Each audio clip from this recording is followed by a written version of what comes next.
Alright, welcome to your 6th violin lesson. In this lesson, we're going to apply everything that we've learned so far about posture, about bowing and fingering into this one song, Twinkle Twinkle Little Star Variations. I'm just going to jump right into it. So in Twinkle Twinkle Little Star Variations, there is 3 sections. There's an A section, there's going to be a B section, and another A section. So if you look at the A sections, they look exactly the same. So keep that in mind. That's going to help you when it comes to memorizing it later. There are 5 different rhythms of the same melody. So what I mean by that is that, remember back in lesson 3, we went over the 5 different rhythms. So we're going to take the melody of Twinkle Twinkle Little Star and apply those rhythms to them. Before we go any further, let me play it for you so you know what it sounds like.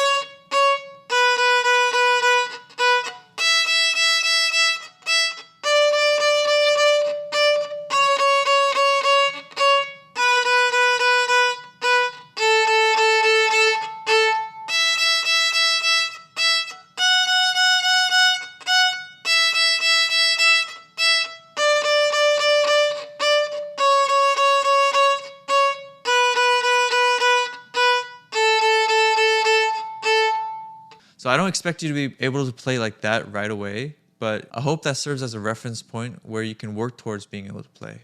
So I've talked about practicing in my last lesson, but I want to go over it again to cover some nuances for the song.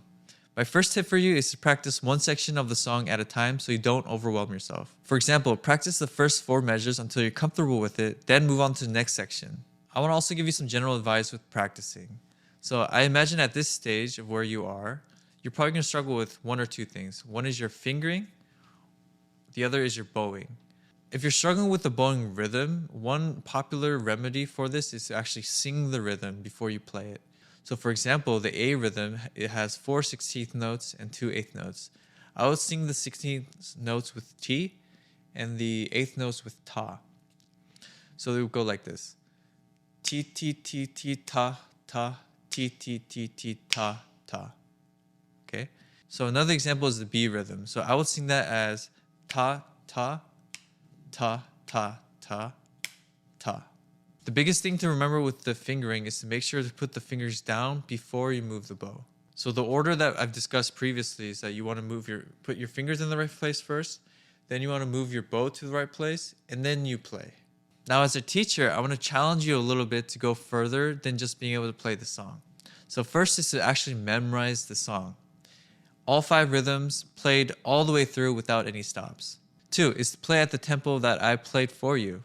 3rd is to actually play the 4th finger E string instead of the open E string on your violin.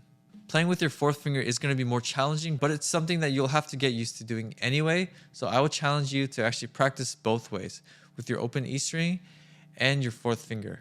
Okay, so those are some ways to challenge yourself.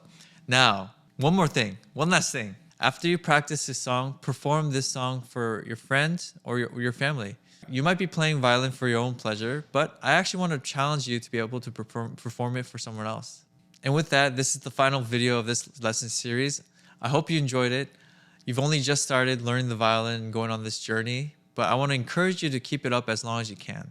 Creating this lesson series was a personal goal for me to reach out to the person that wanted to learn violin but didn't know where to start. I hope this lesson series was helpful for you. If you ever have any questions about learning the violin, feel free to leave a comment. I'll try to answer it as best as I can.